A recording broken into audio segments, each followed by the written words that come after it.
အားလုံးမင်္ဂလာပါဒီနေ့မှာဆိုရင်ပြန်အမေရိကန်ကကျွန်တော်တို့ Middle East ကိုပေါ့နော်စစ်သား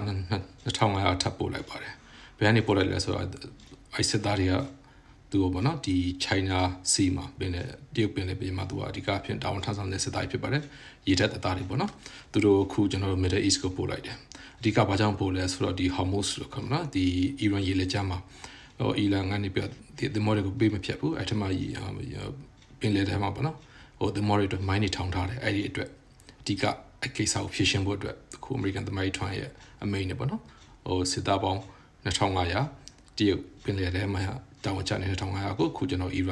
န်ဘက်ကိုပို့လိုက်ပါပြီဆိုတော့ကျွန်တော်တို့ဘာတွေဆက်ဖြစ်မလဲဆိုတော့ကျွန်တော်စောင့်ကြည့်ရမယ်ကျေးဇူးများတင်တယ် Thank you very much